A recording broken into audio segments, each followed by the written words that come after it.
Hello everyone, स्वागत है आप सभी का इंजीनियर अड्डा के इस प्लेटफॉर्म पर। दोस्तों, इंटेलिजेंस ब्यूरो में वैकेंसीज आई हुई हैं जेआईओ यानी जूनियर इंटेलिजेंस ऑफिसर की। और इसमें जो कैंडिडेट्स एलिजिबल हैं उन सभी को डाउट है कि क्या इसमें सिविल के कैंडिडेट्स फॉर्म फिल कर सकते हैं, क्या इसमें मैकेनिकल के कैंडिडेट्स फॉर्म फिल कर सकते हैं। इसी के रिगार्डिंग ये वीडियो है जिसमें आपको ये सारे डाउट्स क्लियर हो जाएंगे एलिजिबिलिटी से रिलेटेड। अगर मैं आपके लिए बात करूं तो सबसे पहले आपको गूगल पर एंटर करना होगा आईबीजीओ। जैसे आप गूगल पर आईबीजीओ एंटर करते हैं, आपके सामने पहली ही लिंक टीसीएस आयोन की है। तो आप यहां पर देख सकते हैं, टू रीड एडवर्टाइजमेंट पर जाते ही आपके सामने ये पीडीएफ ओपन होगा। इस पीडीएफ में आप देखिएगा तो एजुकेशन क्वालिफिकेशन आपको शुरुआत में ही दी हुई है। तो यहां पर अगर आप देखेंगे तो सबसे पहले टोटल 394 पोस्ट और कैटेगरी वाइज पोस्ट दी गई है। और यहां पर अगर एक अलग अलग पोस्ट नहीं दी गई है कि इस ब्रांच के लिए इतनी, इस ब्रांच के लिए इतनी, इस ब्रांच के लिए इतनी, ऐसा कुछ भी नहीं है। कॉमन रिक्रूटमेंट है, ये कॉमन पोस्ट दी गई हैं और कैटेगरी वाइज दी गई। जो सैलरी रहने वाली है वो 25,500 से लेकर 81,100 रुपए तक सैलरी रहने वाली है। इसके अलावा आपको स्पेशल सिक्योरिटी अलाउंसेस 20% बेसिक पे का एडिशनली दिया जाएगा टू अदर गवर्नमेंट अलाउंसेस के अलावा। Cash compensation leave of duty performed on the holidays subjected to a ceiling of 30 days, वो भी दिया जाएगा। कुल मिलाकर एजुकेशन क्वालिफिकेशन की अगर हम बात करें तो साफ साफ कहा गया है कि इसमें इलेक्ट्रॉनिक्स के कैंडिडेट्स फॉर्म फिल कर सकते हैं।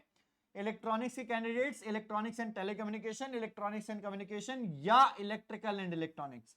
सबसे बड़ी बात, इलेक्ट्रिकल के कैंडिडेट्स को भी डाउट था कि क्या हम फॉर्म फिल कर सकते हैं कि नहीं। तो जिनकी ब्रांच ट्रिपल ई है वो लोग फॉर्म फिल कर पाएंगे। बट यहां पर कहीं पर भी मेंशन नहीं है कि सिर्फ इलेक्ट्रिकल इंजीनियरिंग के कैंडिडेट्स फॉर्म फिल कर सकते हैं या नहीं।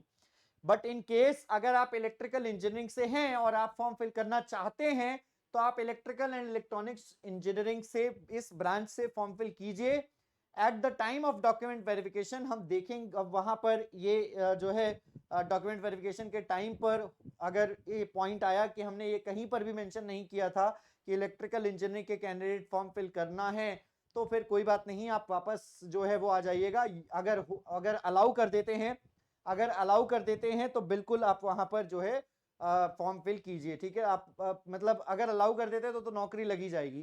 तो कुल मिलाकर इलेक्ट्रिकल एंड इलेक्ट्रॉनिक्स के कैंडिडेट्स फॉर्म फिल कर पाएंगे, लेकिन डबल ई के कैंडिडेट्स अगर आप फॉर्म फिल करना चाहते हैं तो आप बिल्कुल अप्लाई करें। वो डॉक्यूमेंट वेरिफिकेशन के टाइम पर जो है वो देखा जाएगा कि क्या होगा।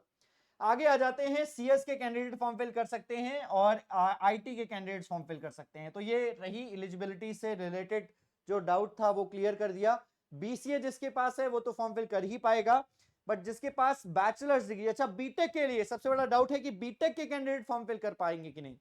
तो देखिए भाई, बीटेक के कैंडिडेट्स यहां पर फॉर्म फिल कर सकते हैं नहीं, इसके रिगार्डिंग नीचे देखा जाएगा कि क्या नोटिस दिया गया है। बट उससे पहले इन्होंने लिखा है बैचलर्स डिग्री, तो बहुत सारे बीटेक के कैंडिडेट्स ये देख रहे हैं कि बैचलर्स डिग्री लिखा है तो हम तो फॉर्म फिल कर ही सकते हैं। बट उन्होंने बोला है कि बैचलर्स डिग्री अगर आपके पास साइंस में इलेक्ट्रॉनिक्स के साथ, साइंस में होना चाहिए और इलेक्ट्रॉनिक्स सीएस या फिजिक्स के साथ होना चाहिए, मैथमेटिक्स के साथ होना चाहिए, तब आप फॉर्म फिल कर सकते हो।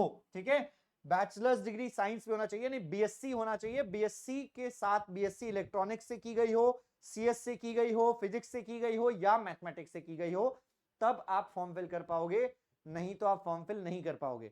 अब बात आ जाती है नीचे, यहां पर देखते हैं कि क्या जो है बीटेक के कैंडिडेट्स फॉर्म फिल कर सकते हैं या नहीं। तो उन्होंने नोट पॉइंट पर देखेंगे, अगर आप लिखा हुआ है the IB post of Geo second Geo 2 tech is not identified suitable for any category of person with benchmark disability. Eligibility of the candidate in terms of age, educational qualification, caste category etc. will be determined on your closing date. मतलब जो इस form भरने की आखिरी तिथि है 14 सितंबर, उस date तक जिसका रिजल्ट आ जाएगा सिर्फ वही फॉर्म फिल कर सकता है। फाइनल ईयर के कैंडिडेट्स फॉर्म फिल तभी कर पाएंगे जब आपका रिजल्ट 14 ऑफ सितंबर तक आ रहा होगा। अगर इस डेट तक आपका रिजल्ट नहीं आ रहा होगा तो आप फॉर्म फिल नहीं कर पाएंगे। ये मेन पॉइंट, ये भी ध्यान रखिएगा। ओके, चलिए आ जाते हैं यहां पर और देख लेते हैं कि इन्होंने क्या कहा है। Candidates must be in possession of diploma or degree in the relevant field mentioned in the above table, that is the final results must be out on or before the closing date।